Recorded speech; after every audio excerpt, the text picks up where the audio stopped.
Commençons cette vidéo les amis par quelque chose qui m'a, je vais pas dire attristé ce week-end, mais c'est pas normal. Clairement c'est pas normal. On va rentrer dans les détails tout de suite. Voilà, 3 personnes de la WWE ont été virées cette semaine, enfin plutôt précisément dimanche. Darren Young, tout à fait normal. Le mec, je savais même pas qu'il était encore à la WWE, le mec. Donc c'est tout à fait normal qu'il soit viré, ça y a aucun souci. Summer Rae également. Je ne savais même pas qu'elle était encore à la WWE. Je crois que la dernière fois que je l'ai vue, elle était avec Fandango. Donc pour vous dire à quel point ça fait tellement longtemps que je ne l'ai pas vue. Je ne savais même plus qu'elle était en train de travailler pour la WWE. Et Emma. Emma les amis. Alors attendez, je vais juste remonter ça. Voilà. Et Emma. Pourquoi Emma les amis? Pourquoi Emma? Après vous allez dire oui mais Emma elle avait un in-ring de merde etc. Emma avait un in-ring de merde. C'est juste que le main roster ne lui a pas filé sa place. C'est tout. C'est juste que le main roster ne lui a pas filé sa place. Et c'est un truc de fou. J'ai l'impression que le main roster de toute façon c'est le roster pour niquer les talents d'NXT. Les talents d'NXT. Vas-y je vais dire NXT. Les talents d'NXT. Shinsuke Nakamura c'était un putain de dieu à NXT. Et là, il est à SmackDown, je vais pas dire qu'il est au plus bas, mais il est pas du tout ce qu'il est comme il était à NXT. Bobby Roode également, pur heel, NXT pur heel, il cassait la gueule à tout le monde. Là, à SmackDown, il est avec son sourire de babyface de 3 mètres. Après, il y a qui d'autre? Samoa Joe, c'est un peu le seul qui s'en est sorti, on va dire à peu près. Voilà, mais les autres, c'est un échec. Les autres, c'est un échec. Vous parlez du in-ring d'Emma. Regardez son match entre voilà, regardez son match, ça fait 3 fois que je dis ça. Regardez son match contre Asuka à NXT Takeover. Je sais plus c'était lequel, mais regardez son match. Tapez Emma vs Asuka NXT Takeover. Vous tapez juste ça, vous allez trouver. Et dites-moi si là Emma elle a pas un beau in-ring. Et celui qui dit que Emma elle a pas un beau in-ring, c'est vraiment de la mauvaise foi. Bref. L'euro, maintenant on va rentrer tout de suite dans le show du Raw. Donc voilà, sans Emma, voilà, Emma a été tout simplement virée par la WWE, donc plus d'Emma pour le moment. Donc voilà, alors attendez, je vais juste regarder s'il n'y a pas des petits problèmes. Voilà, bon ça m'a l'air bon. Désolé s'il y a des petits pops, voilà, désolé s'il y a des petits pops. Ouais voilà, désolé si vraiment il y a des petits pops au niveau du micro, etc. Mais voilà, je fais comme je peux, bref. Donc, on va commencer tout de suite dans la review du show. Le show était vraiment bon. Voilà, le show était vraiment bon, il n'y a rien à dire. C'est le dernier Raw avant la tournée européenne. J'y serai, comme vous le savez, les amis, à Barcelone le 4 novembre. Bref, du coup voilà les amis, qu'est-ce que je voulais vous dire d'autre? Bah rien de spécial, vraiment rien de spécial. Donc on a eu beaucoup de retours, Stephanie McMahon de retour, Samoa Joe de retour, Nia Jax de retour. On avait vraiment eu énormément de retours ce soir. Beaucoup de choses qui se sont construites également autour du Miz. Voilà, autour du Miz, c'était vraiment construit. Autour de Braun Strowman, autour de Kane. Voilà, beaucoup de choses se sont lancées. On va tout de suite débattre. On va tout de suite dire ce qui s'est passé tout simplement dans le show, les amis. Comme d'habitude, avant de commencer, n'oubliez pas de liker. Voilà, likez la vidéo. Si vous aimez ce que vous voyez à l'écran, etc. Si vous aimez mes débriefs, machin. N'oubliez pas de commenter. Voilà, pour donner votre avis sur le show. Qu'est-ce qui vous déplaît, qu'est-ce qui vous plaît en ce moment, etc.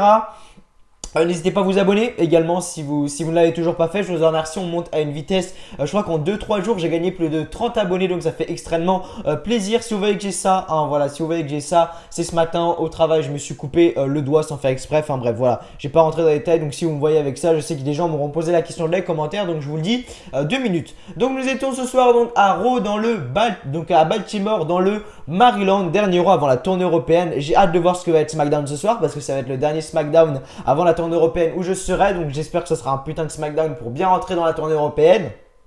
Donc les commentateurs de ce soir sont comme d'habitude Michael Cole, Booker T et Corey Graves. Raw était excellent ce soir. Si c'est pour pas dire autre chose. Voilà. Donc le show de Raw commence avec une vidéo donc de l'invasion de SmackDown Live la semaine dernière. Comme je l'avais dit, voilà ma review qui a fait près de 1800 vues. Maintenant près de 1800 vues. Je vous en remercie énormément. Désolé si j'ai la voix un peu grave. Enfin si j'ai la voix qui accroche. C'est ce que j'ai hyper mal à la gorge et donc voilà, bref. Donc voilà, donc on a vu une vidéo donc de l'invasion de SmackDown Live sur Raw la semaine dernière. Donc ensuite on retrouve tout simplement le roster, dans tout le roster de Raw qui était sur la rampe d'entrée. Donc on avait Alexa Bliss, Seth Rollins, Dean Ambrose, enfin tout le roster de Raw. Tout le roster de Raw, ça bien évidemment les malades comme Roman Reigns, Bray Wyatt. Jojo est de retour, Jojo a été de retour ce soir pour Raw. Donc Kurt Angle arrive sur le ring, Kurt Angle arrive sur le ring et Kurt Angle dit que normalement il arrive ici avec un grand sourire, mais là ce soir c'est différent. Shane McMahon a poussé la compétition trop forte alors qu'il croyait que c'était amical. Son amitié avec Shane McMahon l'a aveuglé et son roster a payé le prix en effet. Je suis tout à fait d'accord avec ça. Shane McMahon, pour ceux qui n'ont pas suivi en gros l'histoire, n'hésitez pas déjà à aller voir ma review de Raw la semaine dernière. Mais voilà, pour ceux qui ne savent pas, en gros, dans à peu près 20 jours, voilà, 20-25 jours, on a tout simplement Survivor Series qui est Raw contre SmackDown Live. Lequel des deux meilleurs des rosters va-t-il gagner la guerre? Et en gros, si vous voulez, la semaine dernière, Shane McMahon, par surprise, avait ramené toute son, comment je pourrais expliquer, toute son armée, voilà, toute son armée de SmackDown Live, tout son roster. Et ils ont attaqué tout le roster de Raw dans les backstage, etc. C'était vraiment assez violent, j'ai envie de vous dire. Du coup, voilà, pour ceux qui n'ont pas suivi, je vous ai un peu résumé. Donc voilà, la Kurt Angle dit que voilà, son roster s'est fait complètement déchirer. Donc il nous promet que ça ne va pas recommencer pour Survivor Series. Il veut promettre une chose. Trois petits points, voilà. La musique de Stephanie McMahon arrive. Stephanie McMahon, on ne l'avait pas vu sur les écrans depuis WrestleMania 33, les amis. On avait vu, comment il s'appelle l'autre là, Vince McMahon. Voilà, on avait Vince McMahon, mais on n'avait pas vu Stephanie. On n'avait pas vu Stephanie qui était passée à travers une table à WrestleMania 33 quand il y avait donc la rivalité entre Triple H, excusez-moi, et Seth Rollins.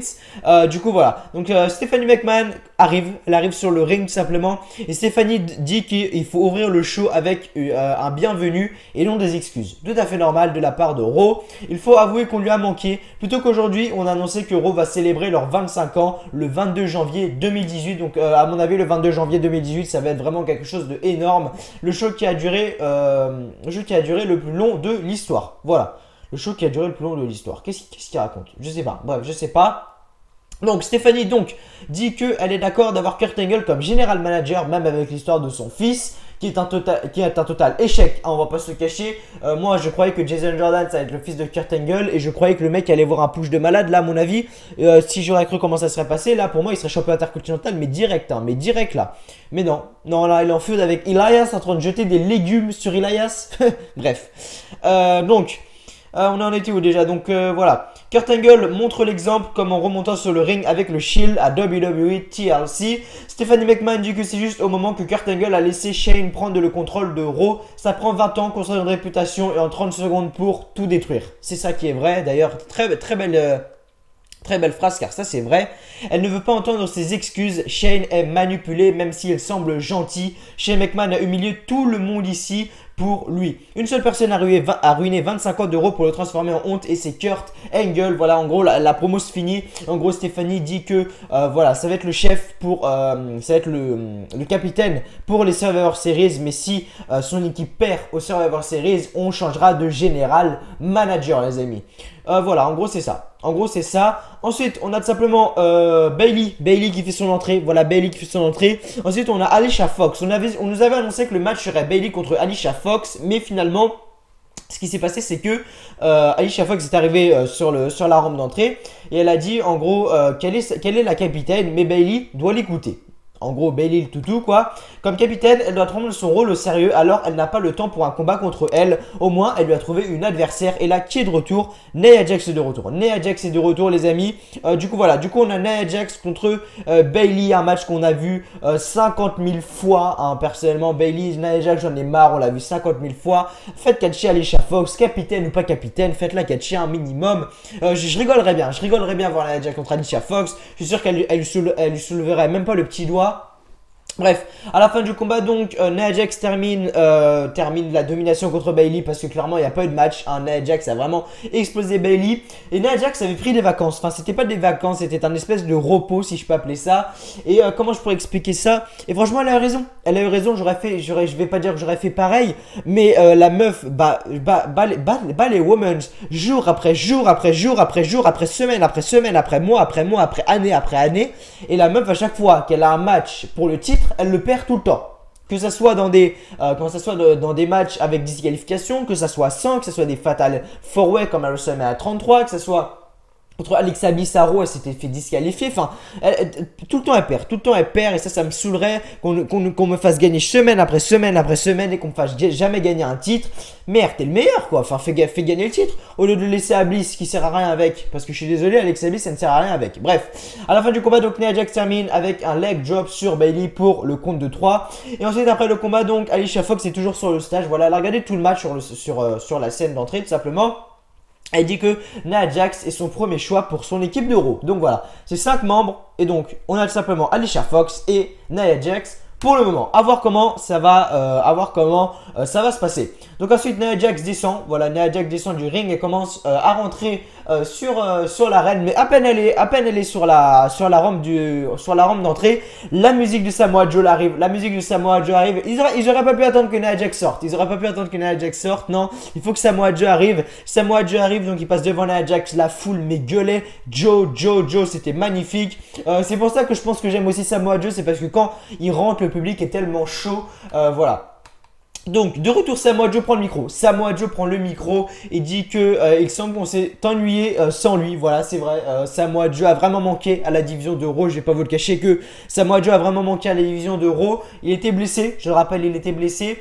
C'est drôle car lui ne s'est pas ennuyé de nous. Voilà, c'est ce qu'il a dit en gros. Mais je sais très bien. Je sais très bien que Samoa Joe, ça lui a manqué d'être sur les rings. Ça se voyait sur son visage. D'habitude, Samoa Joe est un mec qui tire tout le temps la gueule, qui est tout le temps là pour défoncer des culs. Et là, le mec était pas du tout là comme ça. Le mec là, il était pas du tout là comme ça. Il était là en mode ah ouais, il regardait le public comme ça, il faisait ah ouais, vous m'avez manqué les gars, mais je vais faire mon taf.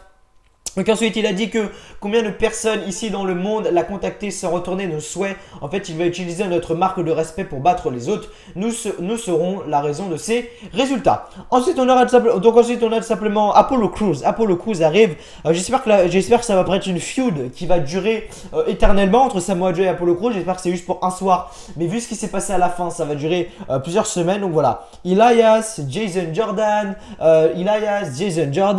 comment il s'appelle, Samoa Joe, Apollo Crews. C'est quoi? C'est le roi. C'est qui gagne en premier? C'est le premier qui fait la plus nulle feud entre les deux? Enfin, je sais pas. Bref. À la fin du combat, donc Samoa Joe bloque un coup de Apollo Crews avec un STO et enchaîne comme d'habitude avec son fameux Coquina Clutch des familles. Ensuite, Apollo Crews abandonne sur le ring. Et après le combat, donc Samoa Joe provoque Titus O'Neil en continuant la soumission sur Apollo Crews. Mais Titus O'Neil monte sur le ring et retire sa chemise tout simplement. Vous voyez la différence entre Catch News et la France. En gros, sur le site, il y a marqué O'Neil monte sur le ring et retire son veston. En France, on appelle ça une chemise en taux.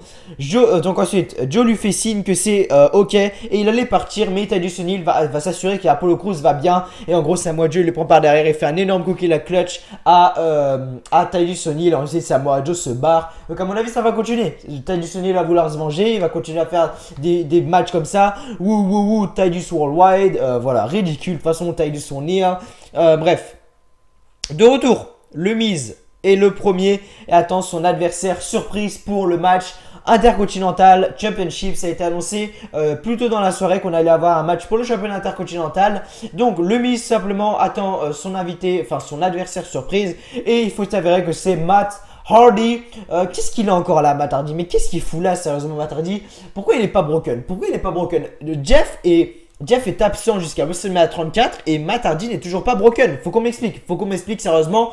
Donc à la fin du combat, donc tout simplement c'était un match vraiment bon. Voilà, c'était un match vraiment bon. Excusez-moi, je savais pas que Matt Hardy était capable de faire des choses aussi athlétiques dans le ring. Il a tapé des moonsaults de la troisième corde. Enfin, c'était vraiment magnifique. Matt Hardy, putain, je bégaye ici, ça m'énerve, ma voix qui est hyper sèche. Bref, donc Matt Hardy est vraiment bon sur le ring, on va pas se le cacher. Même le mec, il a beau avoir 50 ans, 45 ans, le mec est toujours aussi bon sur un ring. Donc, à la fin du combat, donc, le Miz évite le Twist of Fate, mais Matt Hardy le repousse au sol avec un coup de pied. Matt ensuite enchaîne avec un moonsault, comme je l'ai dit, magnifique le moonsault. Allez voir sur YouTube le magnifique moonsault de Matt Hardy. Moonsault du coin pour le compte de 3, mais Miz se dégage. Ensuite, Matt Hardy le relève, Miz le repousse contre le coin. Et ensuite, The Miz enchaîne avec sa série de coups de pied, donc les hit kicks. et Matt évite le dernier coup de pied et lui fait un twist of fate. Le Miz roule roule vers l'extérieur du ring. Et ensuite, ce qui se passe, c'est que qu'est-ce qui se passe à la fin? Donc ensuite, il lui conne la tête contre le. Ensuite, le Miz il revient. Il conne la tête de Matt Hardy sur les poteaux, si je me souviens bien. Et ensuite, il le relève. Skull Crushing finale du Miz. 1, 2 et 3 pour une fois. Victoire clean de la part de Miz sans l'intervention du Miz to Rage. Excusez-moi, j'ai vraiment la voix hyper sèche. J'arrive pas à commenter. Je suis vraiment désolé pour ça. Bref. En coulisses, Kurt Angle donc est avec Alexa Bliss. Donc voilà, on a eu la victoire à l'instant du Miz qui conserve son titre. Donc de retour en coulisses, donc Kurt Angle est avec Alexa Bliss. Alexa Bliss se félicite pour son poste de capitaine. Ce speech était waouh en début de show. Kurt Angle demande ce qu'il peut faire pour elle. Bliss dit qu'elle veut l'aider. Il devrait améliorer la division féminine. De toute façon, la division féminine de rêve du côté des deux shows, pour moi, les 5 meilleurs superstars qui iraient vraiment le mieux, ce serait pour moi Charlotte. Voilà, en tout premier, Charlotte, il n'y a aucun souci sur ça.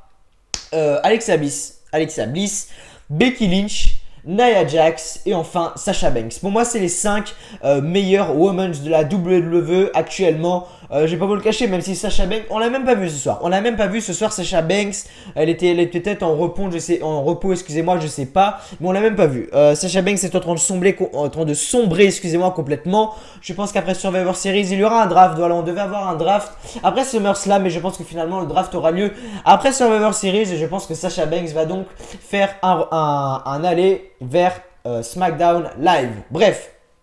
Donc, il dit que Alexa Bliss dit que il pourrait déjà remplacer Mickie James avec n'importe qui de Mae Young Classic. Ça c'est sacrément vrai. Voilà, ça c'est tellement vrai en plus parce que les meufs du Mae Young Classic, c'est des meufs qui sont in-ring. Elles sont au-dessus. Voilà, au niveau in-ring, elles sont magnifiques. Et on sait très bien que le 3/4 vont se faire virer comme des merdes à la fin pour dire bah voilà, tu n'auras pas de contrat. Alors que de l'autre côté, du côté de SmackDown, on en a des Lana, des catcheuses locales, enfin bref, on va pas blablater là-dessus pendant longtemps. Kurt Angle dit que Mickie James s'est battue la semaine dernière contre SmackDown Live et non Alexa Bliss. Elle va donc défendre son titre contre Mickie James ce soir. J'ai la voix hyper sèche. C'est un truc de fou. Bref. De retour, Asuka arrive sur le ring, affronte Stacy Colon, catcheuse locale. C'est sûr, quand on vire Emma, bien évidemment, on joue contre une catcheuse locale. Ben oui, bien sûr. Bref, n'importe quoi ce qu'ils ont fait. Virer Emma est vraiment une très grosse erreur de la part de la WWE. Je sais pas quelles sont les causes, mais c'est n'importe quoi. Bref, donc à la fin du combat, donc Asuka termine la domination parce que c'était clairement une domination. Elle n'a pas vu le jour, Stacy Colon. Et donc elle fait son Asuka Lock pour faire taper Stacy. Je pense que Stacy Colon, on l'a vu à Baltimore dans le Maryland. Au moins elle a pu faire un bisou à la ville, un bisou à la télé. Mais on la reverra plus jamais à mon avis.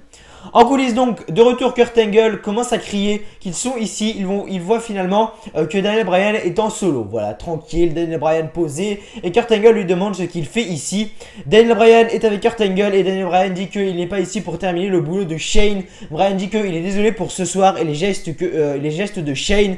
Kurt Angle dit que Daniel Bryan va rester ici pour écouter son message. Il va amener sa médaille d'or à Survivor Series et ils vont vaincre SmackDown Live et it's true, it's damn true.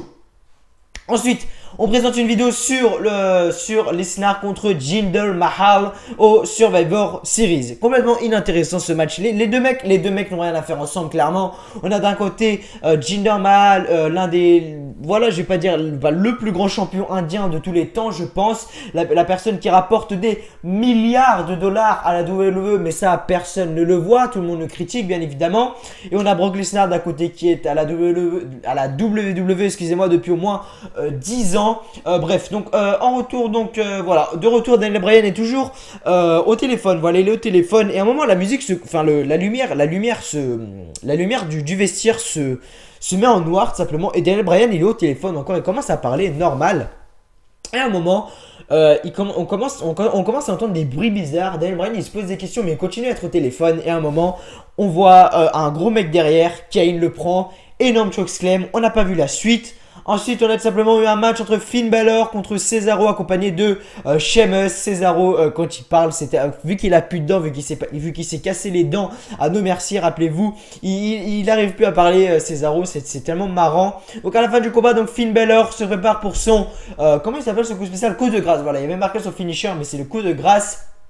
Ensuite, Sheamus monte sur le tablier pour distraire Finn Balor, mais Finn Balor le frappe. Et ensuite, Finn Balor lance aussi Cesaro en bas du ring et se lance sur les deux en tombé suicida. Et ensuite, Finn Balor ramène Cesaro sur le ring et lui fait son coup de grâce derrière la tête pour le couvrir pour la victoire. Magnifique coup de grâce de la part de Finn Balor. Ensuite de retour, on a tout simplement, alors attendez que je regarde bien, voilà. Après le combat, donc Kane arrive sur le stage pour attaquer Finn Balor. De toute façon, Kane, je sais pas ce qu'ils font avec lui. Ils le font attaquer Finn Balor, ils le font attaquer Braun Strowman, ils le font attaquer tout le monde. Donc je sais pas ce qu'ils vont faire avec Kane prochainement dans le futur.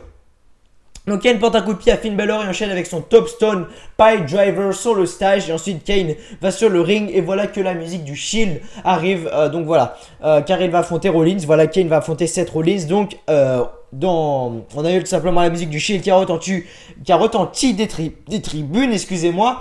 Et Dean Ambrose et Seth Rollins sont tout simplement arrivés. Donc à la fin du combat, donc voilà, donc Seth Rollins contre Kane accompagné de Dean Ambrose. À la fin du combat, donc Sheamus et Cesaro arrivent pour attaquer Dean Ambrose en bas du ring et Kane en profite de la discrétion pour faire son chokeslam sur Seth freaking Rollins pour le compte de 3 et le gagnant bien évidemment est Kane. J'ai plus de voix, clairement j'ai plus de voix. J'ai plus de voix, clairement j'ai plus de voix, je suis vraiment désolé pour ça. Désolé si le commentaire est pas ouf sur cette review, mais voilà, j'ai plus de voix et je suis vraiment désolé pour ça les amis. Donc voilà, j'espère que ça va pas non plus tout vous gâcher au niveau de l'audio.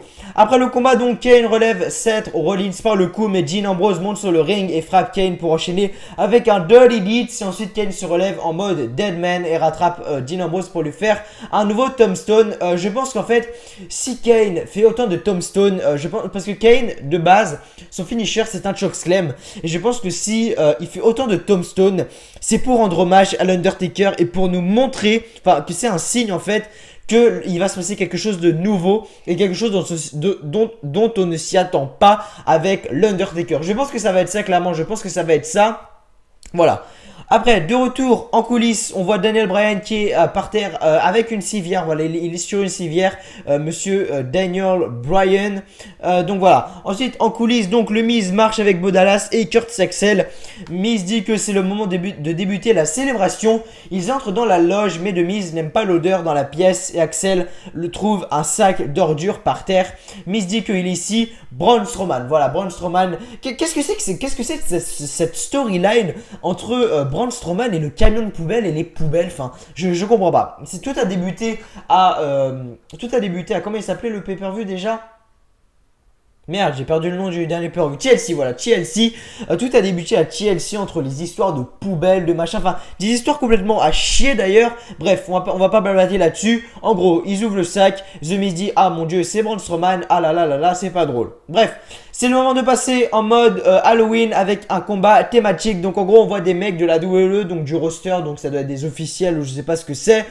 Qui commencent à arriver, commencent à poser des citrons d'Halloween sur le ring. Enfin, des candlesticks, des squelettes de mort sur le ring, enfin complètement malaisant d'ailleurs. Et ensuite on a Braun Strowman et Rhino, non Braun Strowman et Rhino, n'importe quoi. Slater et Rhino contre Gallows et Carl Anderson. Gallows et Carl Anderson étaient déguisés en, je sais même pas, ils étaient déguisés en princesse bizarre. Et Slater et Rhino, ils étaient déguisés en Père Noël. Mais what the fuck, qu'est-ce que c'est que ce match, sérieux? C'était un match vraiment malaisant. C'était un street fight match, mais fallait pas faire ça. Fallait pas faire ça. Autant donner un petit match à Emma. Voilà, autant donner un petit match à Emma plutôt que de faire ça, de faire de la merde comme ça. À la fin du combat, donc, Carl Anderson veut lancer du coup un frère. Bref, je vais pas blablater là-dessus parce que le match était complètement à chier et tout le monde s'en bat les couilles. Les gagnants sont donc bien évidemment Slater et Rhino. De retour en coulisses, donc, Miz parle de son sac à ordures à Cesaro et Sheamus. Et Sheamus lui dit, relax mec, c'est impossible que Braun Strowman puisse revenir en une semaine après TLC. Cesaro dit que quelqu'un se moque de lui et Miz dit que c'est bien de faire partie de l'équipe forte. Sheamus dit que le Miz est en solo et le Miz prend son téléphone et dit qu'ils vont partir maintenant. Elias est sur le ring, il fait sa chanson, voilà, il commence à faire sa chanson et Jason Jordan arrive. Et ensuite, Jason Jordan arrive, belly to belly souplex sur Elias, il se barre, voilà. Rien à dire de plus, parce que c'est complètement inintéressant cette feud entre Elias et Jason Jordan. Comme je vous ai dit que les deux mecs étaient au point mort, surtout Jason Jordan, le mec était censé être le fils de Kurt Angle et le mec est là, il est au point mort. Bref, de retour, Enzo Amore arrive sur le ring. Drew Gulak est déjà sur le ring par contre, et Enzo se présente et Drew Gulak se présente après. Drew Gulak dit que Stéphanie a dit que Kurt Angle était incompétent. Enzo Amore dit qu'il est d'accord. En parlant d'incompétent, on peut penser à Kalisto qui n'aura pas de combat de titre, et Drew Gulak dit que Kalisto est soft. Voilà. Ensuite, on a un match simple donc entre Drew Gulak et Kalisto accompagné de Enzo Amore. À la fin du combat, donc comme d'habitude, Kalisto fait un magnifique Salida del Sol de la 3e corde pour lui faire ensuite le compte de 3 vraiment magnifique. Après le combat, donc, Enzo attaque directement Kalisto. Il lui fait son finisher complètement dégueulasse de la part d'Enzo Amore. Vous savez, en gros, il prend la tête du mec, il la met sur son pied, il se fait tomber en arrière et genre le mec, sa tête, elle tombe sur le pied d'Enzo Amore. Enfin, c'est vraiment une prise de finition vraiment dégueulasse. Je déteste ça.